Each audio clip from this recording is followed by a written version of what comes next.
नमस्कार। यो समाचारमा स्वागत छ। म शशि नेपाल। म रोहित भण्डारी। सुरुमा अहिलेसम्मका मुख्य समाचार।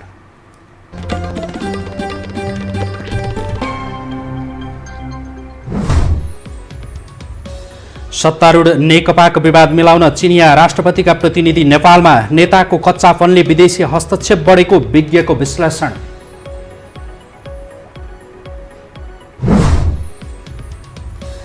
नवनियुक्त मन्त्रीहरूले गरी पदभार ग्रहण, प्रणाली जोगाउन जिम्मेवारी लिएको प्रतिक्रिया, स्वाभिमान नबेच्ने भनाई।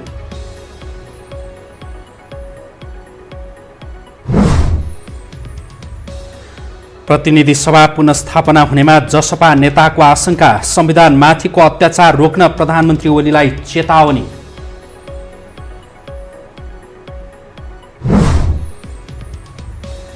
कोरोना संक्रमणले नेपालमा थप 6 जनाको मृत्यु, सबैलाई निशुल्क खोप लगाउने स्वास्थ्य मन्त्री त्रिपाठीको प्रतिबद्धता।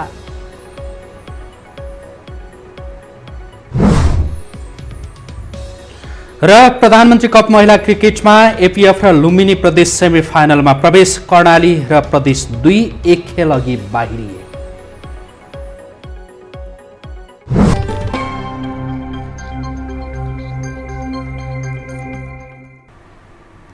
यो हो समाचार। अब विस्तारमा। राष्ट्रपति विद्यादेवी भण्डारीले पुस 17 गतेका लागि राष्ट्रिय सभाको अधिवेशन आह्वान गर्नुभएको छ। संविधानको धारा 93 को उपधारा 1 बमोजिम राष्ट्रपति भण्डारीले 17 गते अपराह्न 4 बजे बैठक आह्वान गरेको राष्ट्रपति कार्यालयले जनाएको छ। शुक्रबार बसेको मन्त्री परिषद बैठकले राष्ट्रिय सभाको अधिवेशन आह्वान गर्न सिफारिस गरेको थियो। असार 18 गते राष्ट्रपति भण्डारीले मन्त्री परिषद बैठकको सिफारिसमा अधिवेशन अन्त्य गर्नुभएको थियो।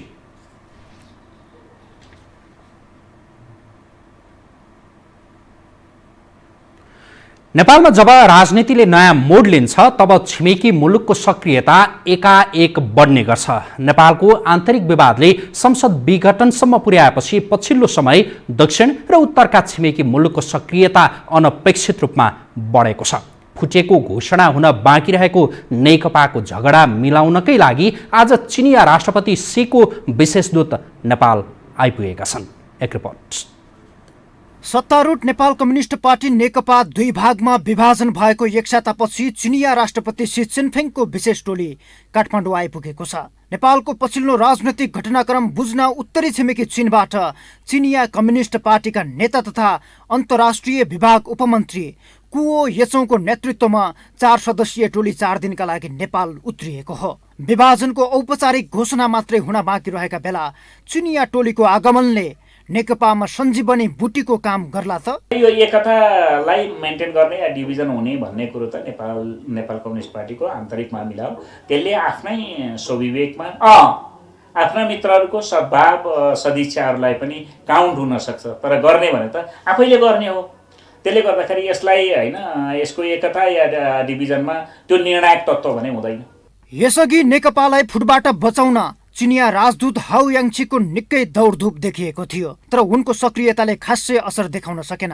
चीन जस्तै दक्षिण छिमेकी भारतको सक्रियता खुल्ला रूपमा नदेखिए पनि आन्तरिक हस्तक्षेप निकै पेचिलो भएकै कारण नेकपा फुटसम्म पुगेको अनुमान गरिएको छ। विदेशी शक्ति राष्ट्रकै सक्रियता र नेपाली राजनीतिज्ञको कच्चापनले देशमा थप गम्भीर सङ्कट निम्त्याएको विज्ञको बुझाइ छ। प्रधानमन्त्रीजीले संसद विघटन गर्नुभयो, उहाँलाई काम गर्न दिएनन्, त्यसैले गर्नुभएको भने होला। त्यो अब उहाँले नै जान्ने कुरो भयो, म जान्न त्यसमा। तर के भन्दाखेरि यो चाहिँ लार्जर गेमको, यो ठुलो गेम चाहिँ यो अझै पनि बुद्धि पुराएन भने नेपालमा एउटा ठुलो गेम चाहिँ खेलिँदैछ। त्यसकारण चाहिँ हामी बडा चनाखो हुनुपर्छ। हामीले चाहिँ बडा कुशलतापूर्वक, बुद्धिमत्तापूर्वक, विवेकपूर्वक हामी अगाडि बढ्नुपर्छ, एउटा लङ टर्म स्ट्रेटेजी बनाएर भन्ने चाहिँ मलाई लाग्छ। प्रतिनिधि सभा विघटन गर्ने प्रधानमन्त्री ओलीको निर्णयमा भारतले अर्थपूर्ण तरिकाले मौनता साधेको छ। उसले नेपालमा विकसित घटनाक्रममा आफ्नो ध्यानाकर्षण भए पनि त्यो आन्तरिक मामिला भएको भन्ने सामान्य कूटनीतिक शब्दावली प्रयोग गरेको छ। तर नेपालको राजनैतिक खेलमा आफू अनुकूलको नतिजा पाएको भारतकै बुद्धिजीवीको भनाइले स्पष्ट पारिसकेको छ। यसर्थ दुवै छिमेकी मुलुकको सक्रियताले नेपाली राजनीतिमा थप बदलाव आउने आकलन गर्न सकिन्छ। यो हो टेलिभिजनका लागि क्यामेरामा अजय मोक्तान तामाङ र डिबी मगरका साथमा सन्तोष बिके थापा, काठमाडौँ। प्रधानमन्त्री केपी शर्मा ओलीका नयाँ सहयात्री अर्थात् संघीय सरकारका नवनियुक्त मन्त्रीहरूले जिम्मेवारी सम्हालेका छन्। उनीहरूले देशको राजनैतिक प्रणाली बचाउन पद स्वीकार गरेको प्रतिक्रिया दिएका छन्। एक रिपोर्ट। प्रधानमन्त्री केपी शर्मा ओलीका नयाँ सहयात्रीहरूले जिम्मेवारी सम्हालेका छन्। प्रतिनिधि सभा विघटनले ल्याएको राजनैतिक तरङ्ग सेलाउन नपाउँदै नियुक्त भएका नवनियुक्त मन्त्रीहरूले आइतबार पदभार ग्रहण गरेका हुन्। ऊर्जा, जलस्रोत तथा सिंचाई मन्त्रालयको जिम्मेवारी पाएका टोप बहादुर रायमाझीले देशको राजनीतिक प्रणाली जोगाउन मन्त्री पद स्वीकार गरेको प्रतिक्रिया दिए। यदि हामीले यो सिस्टमलाई बचाउनको लागि हामीले मेहनत गरेनौँ भने यो सिस्टमै कोल्याप्स भएर धराशायी भएर अराजकता फैलिने र अनार्किजमको दिशातिर अगाडि जाने सम्भावना रहेको कारणले गर्दा त्यस्तै स्वास्थ्य तथा जनसङ्ख्याबाट संस्कृति, पर्यटन तथा नागरिक उड्डयन मन्त्रालय सरुवा भएका मन्त्री भानुभक्त ढकालले सरकारमा रहेर अतिरिक्त सुविधा र सम्पत्ति आर्जन गर्नु आफ्नो उद्देश्य नभएको दावी गरे। स्वास्थ्य सामग्री खरिदमा हिनामिना आरोपमा संसदीय समितिको छानबिनको घेरामा परेका उनले स्वाभिमान र इमान बन्धक नराख्ने बताए। स्वाभिमान र इमानलाई बन्धक राखेर अतिरिक्त सुविधा र पैसा आर्जन गर्नु मेरो राजनीतिको उद्देश्य छैन। जति सक्छु म सेवामा समर्पित हुन्छु। जति कमाउनु छ मलाई सुनाम कमाउनु मात्रै छ।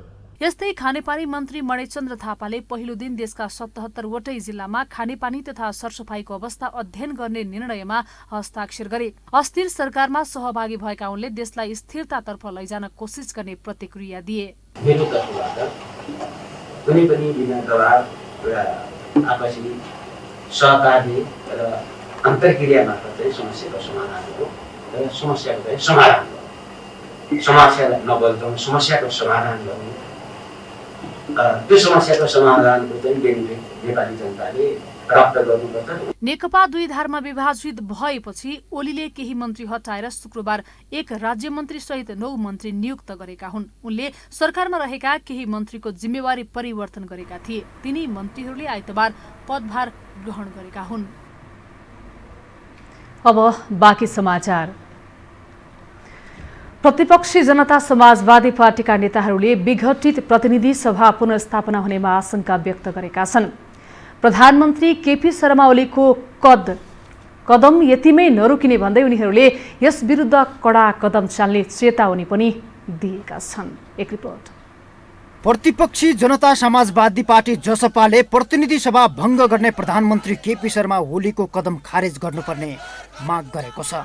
आइतबार काठमाडौँमा प्रदर्शनका क्रममा जसपाका नेताहरूले संसद विघटनको विषयमा न्यायालयले उचित फैसला गर्नेमा आशंका व्यक्त गरे। जसपाका संघीय परिषद अध्यक्ष डाक्टर बाबुराम भट्टराईले अदालतको ढाँचा परम्परावादी र प्रक्रियामुखी भएकाले झिनो आश भए पनि न्यायको पक्षमा फैसला हुनेमा ढुक्क हुने अवस्था नरहेको बताए। अदालतबाट आशा त गरौँ, झिनो आशा, तर हामीले विश्वास गर्ने भर गर्ने ठाउँ छैन।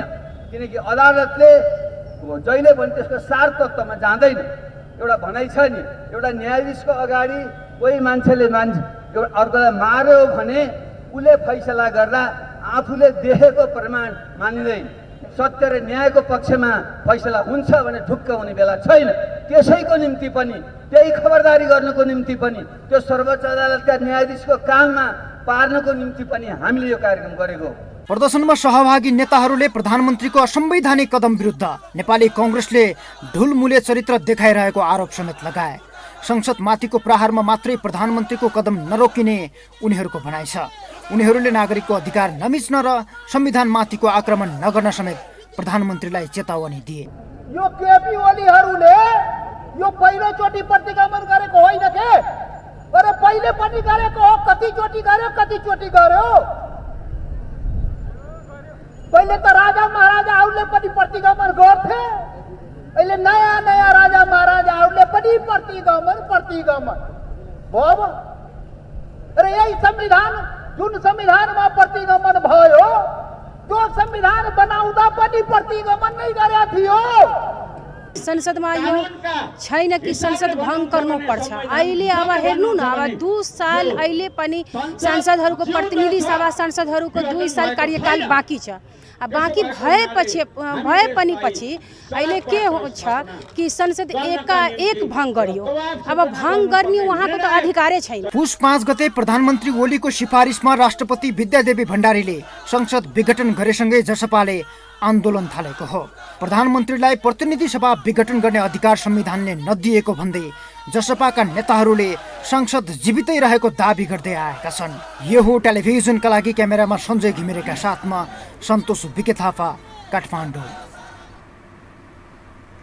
संसद विघटन भए ता प्रतिपक्षी दल र तिनका भ्रातृ संगठनले सडक तताइरहेका छन्। यसका कारण काठमाडौँको यातायात प्रणाली अस्त-व्यस्त भएको छ। ट्राफिक प्रहरी पनि दिनदिनैको प्रदर्शन र आन्दोलनले सवारी व्यवस्थापनमा चुनौती थपिएको स्वीकार गर्छ। एक रिपोर्ट। करिब 1 दशक अघि काठमाडौँमा विभिन्न बहानामा आन्दोलन र विरोध प्रदर्शन भइरहन्थे। यसका कारण सडकमा घण्टौं सवारी जाम हुने गर्थ्यो। सवारी साधन व्यवस्थापन गर्न ट्राफिक प्रहरीलाई हम्मे हुन्थ्यो। काठमाडौँका सडकमा अहिले ठीक 1 दशक अघिको दृश्य दोहोरिन थालेको छ। प्रधानमन्त्रीले प्रतिनिधि सभा विघटन गरेसँगै दैनिक विरोध प्रदर्शन र आन्दोलन हुन थालेपछि ट्राफिक व्यवस्थापनमा नै चुनौती थपिएको हो। निश्चय पनि काठमाडौँमा अत्याधिक सवारी साधनहरूको चाप छ र त्योमाथि पनि त्यसलाई रेगुलर गर्न नसक्दाखेरि त असर रहनु भइहाल्यो। काठमाडौँमा अहिले एकाएक यो राजनीतिक घटनाक्रमले गर्दा धेरै जुलुसहरू, धेरै विरोध जुलुसहरूदेखि र समर्थनका जुलुसहरू, आफ्नै पक्षका जुलुसले गर्दा ट्राफिक व्यवस्थापनमा गाह्रो परेको छ। प्रतिपक्षी दल मात्र नभई सत्तारूढ दलकै नेता कार्यकर्ता अहिले सडकमा उत्रिएको अवस्था छ। राजनीतिक मुद्दा एउटै भए पनि फरक ब्यानरमा आन्दोलनमा उत्रिँदा सडक अस्तव्यस्त हुन थालेको छ। ट्राफिक प्रहरी भने आन्दोलन र प्रदर्शन हुने स्थलको पहिचान गरी व्यवस्थापनका लागि तयारी अवस्थामा रहेको बताउँछ। यद्यपि के हो भने हाम्रो ट्राफिक प्रहरीको परिचालन अत्याधिक सङ्ख्यामा छ र हामीले विशेष गरेर माइतीघर एरिया जहाँ बढी जुलुस हुने ठाउँ हो त्यो ठाउँलाई विशेष गरेर महत्त्वको साथ हेरेका छौँ र कलेजहरूका अगाडि जस्तो चाबेलको पशुपति क्याम्पस अगाडिदेखि लिएर त्रिचन्द्रदेखि लिएर अस्कलदेखि लिएर जहाँ तुरुन्तै जुलुस हुन सक्छन् त्यहाँ चाहिँ हामीले हाम्रो प्रहरी कर्मचारीहरू ट्राफिक प्रहरीहरूलाई अत्याधिक खटाएर त्यसलाई कति सकिन्छ इमिडिएट एक्सन गर्ने हो। विभिन्न दलले घोषणा गरेको आन्दोलनका कार्यक्रमले आगामी दिनमा उपत्यकाको यातायात अझ प्रभावित हुने निश्चित छ। सवारी चालकले वैकल्पिक मार्गको पहिचान र ट्राफिक प्रहरीले त्यसको व्यवस्थापनमा ध्यान दिने हो भने पनि घण्टौं लामो सवारी जामबाट केही राहत पाउन सकिन्छ। क्यामेरामा डीबी मगरका साथमा सम्वेक बस्नेत, काठमाडौँ। प्रदेश नम्बर 1 का मुख्यमन्त्री शेरधन राई विरुद्ध अविश्वास प्रस्ताव दर्ता भएको छ। नेकपाको प्रचण्ड नेपाल समूहका सांसदहरूले आज बिहान राई विरुद्ध प्रदेश सभा सचिवालयमा अविश्वासको प्रस्ताव दर्ता गरेका हुन्। उनीहरूले नयाँ मुख्यमन्त्रीमा भीम आचार्यको नाम प्रस्ताव गरेका छन्। प्रदेश 1 को प्रदेश सभामा 93 सीट रहेको छ। तीमध्ये नेकपाका 67 सांसद थिए।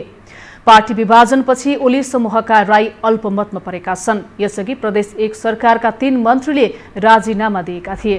शनिबार मुख्यमन्त्री शेरधन राईले अर्थमन्त्री इन्द्र बहादुर आङबोलाई बर्खास्त गर्नुभएको थियो। यसअघि बागमती प्रदेशमा पनि मुख्यमन्त्री डोरमरी पौडेल विरुद्ध नेकपाका प्रचण्ड माधव नेपाल समूहले अविश्वास प्रस्ताव दर्ता गरिसकेका छन्।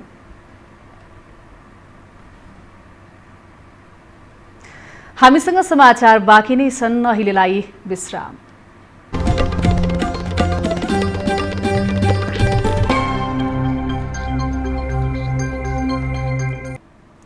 विश्रामपछि यो हो समाचारमा स्वागत छ। अब बाँकी समाचार।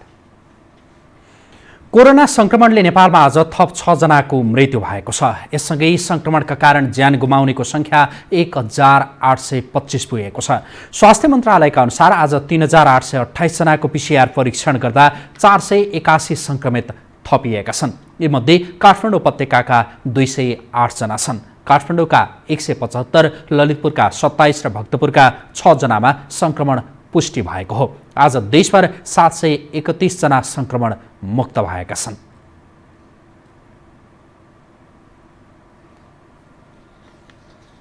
गत 24 घण्टामा कोभिड-19 संक्रमण मुक्त भई 731 जना डिस्चार्ज हुनुभएको छ।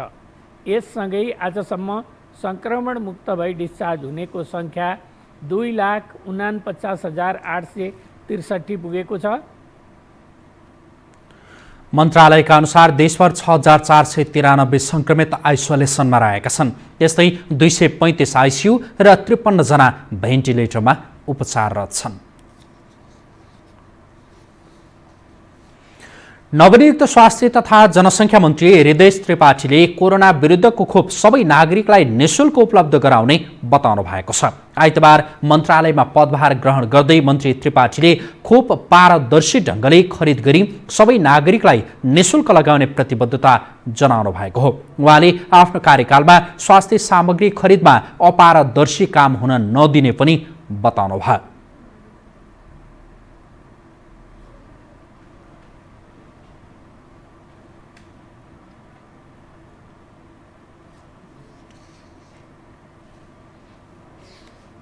भ्याक्सिनकै कुरा गर्ने भने त्यो भ्याक्सिनले के पार्ने प्रभाव के हो, त्यसको साइड इफेक्ट के हो, त्यो हेर्ने त बाँकी नै छ।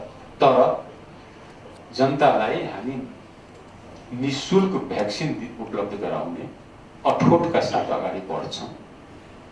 पारदर्शी ढङ्गले कुनै पनि प्रोक्योरमेन्ट, कुनै पनि खरिद कम्तीमा मेरो कार्यकालमा अपारदर्शी ढङ्गले हुँदैन। स्वास्थ्य मन्त्री त्रिपाठीले मन्त्रालयको कार्यक्षेत्रभित्र कसैको हस्तक्षेप सहन नसक्ने प्रतिक्रिया दिनुभयो। उहाँले छलफल र बैठक भन्दा पनि काम बढी गर्न कर्मचारीलाई निर्देशन दिनुभयो।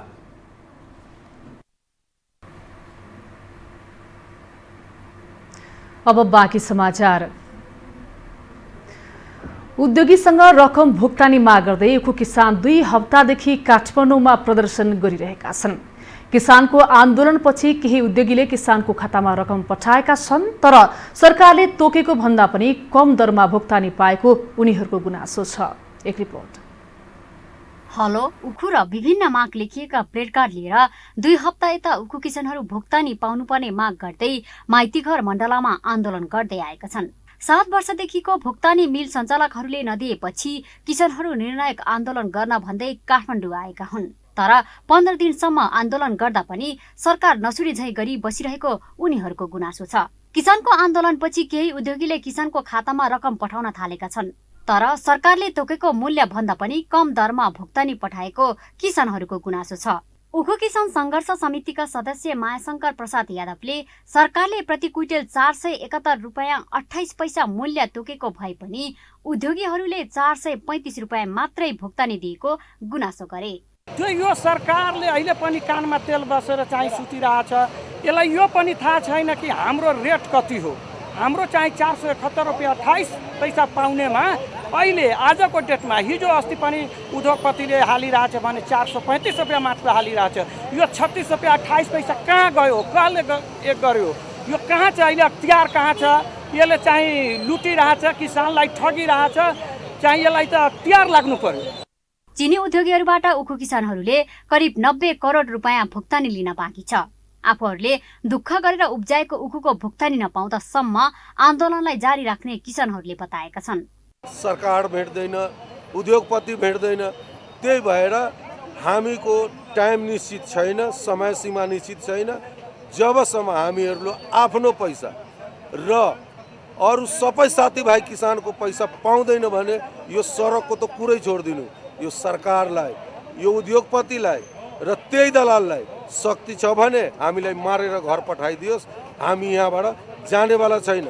यो हाम्रो आन्दोलन अनिश्चितकालीन हो। हामीले आगो छल्काइदिया छौँ, पीडित दुखित हैन भएको किसानहरूको लागि यो बाटो खुलेको छ। यो कहिले पनि रोक्दैन। जबसम्म यो अन्याय भइरहन्छ, हाम्रो शोषण भइरहन्छ, दोहन भइरहेछ, हामी माथि अत्याचार भइरहन्छ, तबसम्म यो आन्दोलन जारी रहन्छ। आन्दोलनरत किसानहरूले सरकार तिमी कहाँ छौ, हामी किसान यहाँ छौं, हाम्रो आन्दोलन जारी छ, किसान मार्न पाइँदैन, हाम्रो रकम भुक्तानी कर, किसानलाई क्षतिपूर्ति देऊ लगायतका नारा समेत लागेका थिए।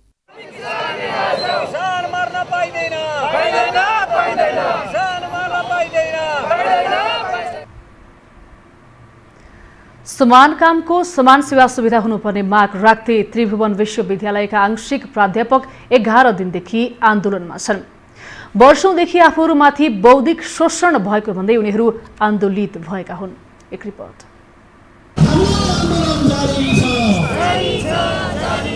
2074 मङ्सिर 8 गते शेरबहादुर देउवा नेतृत्वको सरकारले आंशिक प्राध्यापकको व्यवस्थापन गर्न विश्वविद्यालयमा दरबन्दी उपलब्ध गराउने निर्णय गर्यो। मन्त्री परिषद बैठकले त्यसका लागि आवश्यक रकम छुट्याउने समेत प्रतिबद्धता जनायो। तर 3 वर्ष बित्दा पनि आंशिक प्राध्यापकको समस्या समाधान हुन सकेको छैन।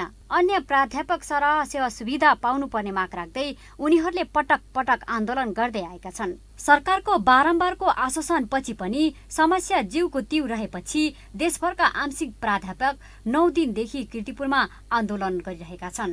राजनीतिक खिचातानी भनौँ न, एउटा राजनीतिक अस्थिरताले गर्दाखेरि पनि हाम्रो मुद्दाहरू अलि ओझेलमा परेको जस्तो लाग्छ। र अर्को कुरा के छ भने यो जुन आंशिक प्राध्यापकहरूलाई कसरी नियुक्त गर्ने भन्ने टियुको त्रिभुवन विश्वविद्यालयको स्पष्ट नीति नहुँदाखेरि पनि शिक्षकहरूलाई यस्तो गाह्रो भएको छ। हाम्रो खासमा यो आन्दोलन विशेष गरी हाम्रो समान कामको लागि समान ज्याला भन्ने एउटा चाहिँ मूल मर्मका साथ हामीले काम गरिरहेका छौँ र यो गर्नुको पछाडिको एउटा मकसद छ। 15 वर्षदेखि आंशिक प्राध्यापकका रूपमा पढाइरहेकाहरू आन्दोलनमा रहेका छन्। उनीहरू आफूहरूको माग पूरा गर्न सरकार र त्रिभुवन विश्वविद्यालयले चासो नदेखाएको आरोप लगाउँछन्। त्यसैले यसअघि आफूहरूसँग भएका सहमति कार्यान्वयन गर्नुपर्ने उनीहरूको भनाइ छ। माग पूरा नभएसम्म आन्दोलन स्थगन नगर्ने उनीहरूको अडान छ। हामीले एउटा समान कामको समान ज्याला, यहाँ थाईका कुरा छैन, रिडर प्रोफेसरका कुरा छैनन्, किनभने त्रिभुवन विश्वविद्यालयले रिडर र प्रोफेसर फास्ट ट्र्याकबाट हुलिराखेको अवस्था छ हैन। हामी पनि गोल्ड मेडलिस्टदेखि हाम्रा पनि दक्षिण अहिले भनौँ न त्रिभुवन विश्वविद्यालय त्यस्ता विषयहरू माइक्रोबायोलोजी, आइटी हैन, बीसीए, बीबीए त्यस्ता विषयहरू आएका छन्। तर हाम्रै पार्ट टाइम सरहरूले जब 300-400 मा पढाउनु पर्ने परिस्थिति सिर्जना भएको छ, त्यसकारणले हाम्रो घोर विरोध हो त्यसको लागि। न्यूनतम ज्यालामा बौद्धिकता बेचेको छ। यो वर्गले जबसम्म समान रूपमा अन्य प्राध्यापक स्वसर आफ्नो कर्म गरिसकेपछि प्राप्त गर्ने जुन पारिश्रमिक प्राप्त गर्न सक्दैन, आफ्नो जीवनको उत्तरार्धतिर आइपुग्दाखेरि जागिरको सुनिश्चितता हुँदैन, तबसम्म हामीले आन्दोलन गर्ने भनेर हामी लागेका छौँ। कोरोना संक्रमणको कहर बीच देशभरका आंशिक प्राध्यापक अहिले त्रिवी कीर्तिपुरमा छन्। उनीहरूका जायज माग पूरा गर्न सरकार गम्भीर बन्नुपर्छ। यो हो टेलिभिजनका लागि क्यामेरामा शिर श्रेष्ठका साथमा लीलामाया ठटाल, काठमाडौँ। हामीसँग अन्तर्राष्ट्रिय र खेल समाचार बाँकी नै छन्। अहिलेलाई विश्राम।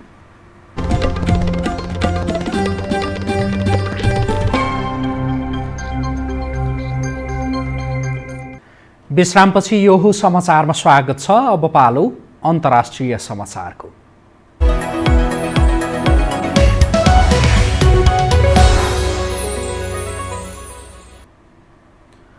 चीनले सन् 2028 सम्ममा विश्वको सबैभन्दा ठूलो अर्थतन्त्रको रूपमा अमेरिकालाई उछिन्ने एक प्रतिवेदनले देखाएको छ। युकेको centre for economic and business रिसर्चको प्रतिवेदनमा कोभिड-19 को सिपयुक्त व्यवस्थापनले चीनको उन्नति अमेरिका र युरोपमा भन्दा छिटो हुने बताइएको छ। भारतको अर्थतन्त्र भने सन् 2030 मा विश्वकै तेस्रो ठूलो हुने अनुमान गरिएको छ। सेन्टरले प्रत्येक वर्ष डिसेम्बर 26 मा आफ्नो प्रतिवेदन सार्वजनिक गर्ने गरेको छ। चीनमा कोरोना भाइरस पहिले देखिएको भए पनि यसले छिट्टै कडा प्रावधान लागू गरेर नियन्त्रण गरेको छ, जसले अन्य देशहरूमा जस्तो पटक पटक लकडाउनका कारण त्यहाँको अर्थतन्त्र ठप्प पार्नु परेको छैन। यसको परिणामस्वरूप सन् 2020 मा अन्य ठूला अर्थतन्त्रहरूमा मन्दी देखिए पनि चीनको अर्थतन्त्र 2% बढ्ने देखिएको छ। अमेरिकी अर्थतन्त्र भने सबैभन्दा नराम्ररी थलिएको छ।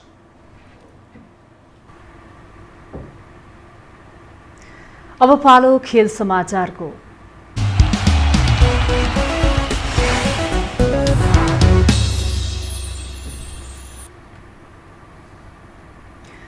प्रधानमन्त्री कप राष्ट्रिय महिला क्रिकेट प्रतियोगितामा एपीएफ र लुम्बिनी प्रदेश सेमी फाइनल प्रवेश गरेका छन्।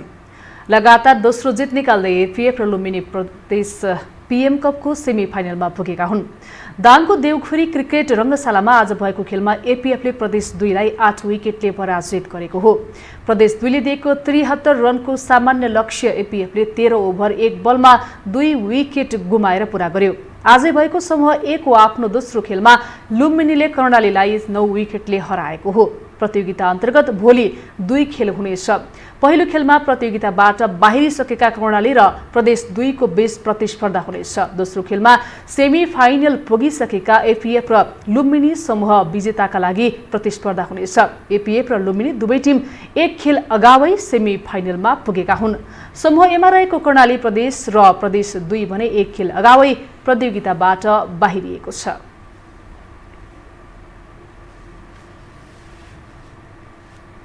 खेल समाचारसँगै हामी यो समाचारको अन्त्यमा आइपुगेका छौं। बिदा हुनु अघि प्रमुख समाचार पुनः एकपटक।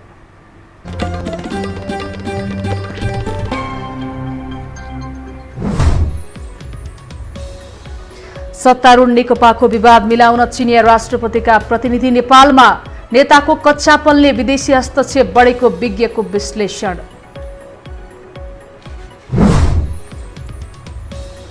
नवनियुक्त मन्त्रीहरूले गरे पदभार ग्रहण, प्रणाली जोगाउन जिम्मेवारी लिएको प्रतिक्रिया, स्वाभिमान नबेच्ने भनाई।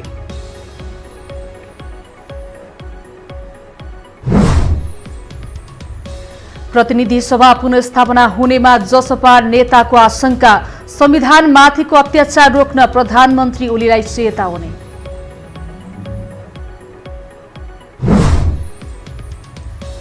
कोरोना संक्रमणले नेपालमा थप 6 जनाको मृत्यु, सबैलाई निशुल्क खोप लगाउने स्वास्थ्य मन्त्री त्रिपाठीको प्रतिबद्धता।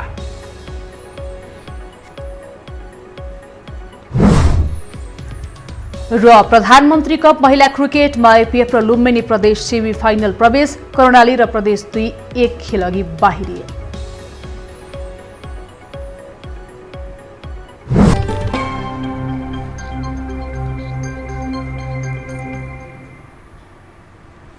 हवस् त यो समाचार सकियो। समाचार बुलेटिनका साथै यो टेलिभिजनका सम्पूर्ण कार्यक्रम यो टेलिभिजन.com, यो खबर.com, युट्युब र फेसबुकमा पनि पढ्न र हेर्न सक्नुहुनेछ।